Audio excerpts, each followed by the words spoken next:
While Aliens, Fireteam Elite offers plenty of team-based xenomorph hunting action, the sci-fi third-person shooter could have been vastly improved with a simple tweak. Developed by Cold Iron Studio, the game lets players battle hordes of vicious xenomorphs with a team of other players or together with computer-controlled allies. Fireteam Elite aims to put a unique twist on the creepy alien universe, but a little change would make the game much more exciting and immersive. Steam player numbers suggest that Aliens, Fireteam Elite may be dead despite the promise of DLC expansions, and the game's third-person camera could be a contributing factor. Previous Alien games, such as Alien, Isolation and the Alien vs. Predator series, used a first-person perspective to immerse players in the sci-fi universe of the franchise. Meanwhile, Aliens, Fireteam Elite allows players to traverse claustrophobic corridors and battle aliens from a third-person angle. This takes players out of the action, breaking the immersion and making the xenomorphs seem much less scary. While there are many great third-person horror and action games out there, Aliens, Fireteam Elite would have benefited from a first-person camera. Aliens, Fireteam Elite is less compelling in the third person. While the game focuses on action rather than survival horror, a first-person Aliens, Fireteam Elite could have balanced both genres very well.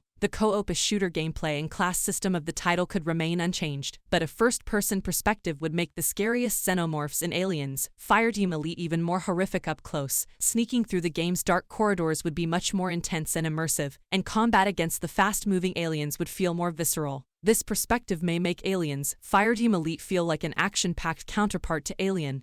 Isolation, which masterfully used its first-person camera to simulate the look and feel of being chased by a xenomorph through a believable space station. Aliens, Fireteam Elite is exclusively a third-person shooter experience, but it's possible this multiplayer bug hunt will get a first-person option in the future. Cold Iron Studios seems committed to long-term support for the sci-fi shooter, with the first DLC for Aliens, Fireteam Elite titled Pathogen releasing earlier this year. This expansion added new missions, weapons, and enemy types to the game, along with cosmetic items like outfits and emotes. With the possibility of more Aliens, Fireteam Elite DLC on the way, there's a chance Cold Iron Studios could add a first-person option, like how Resident Evil Village first-person got a post-launch DLC in third-person. While the third-person perspective helps Aliens, Fireteam Elite stand out from other Alien games, the camera unfortunately has a negative impact on the immersion and suspense of the game. A first-person camera, like the one in previous Aliens action horror games, would have made trudging through the game's cramped corridors and battling the series' iconic xenomorphs that much more memorable. Alien, Isolation managed to deliver a great survival horror experience thanks to its immersive first-person perspective, but Aliens, Fireteam Elite sadly didn't quite work with its less intimate third-person perspective. Thank you for watching. Please like and subscribe and support my channel.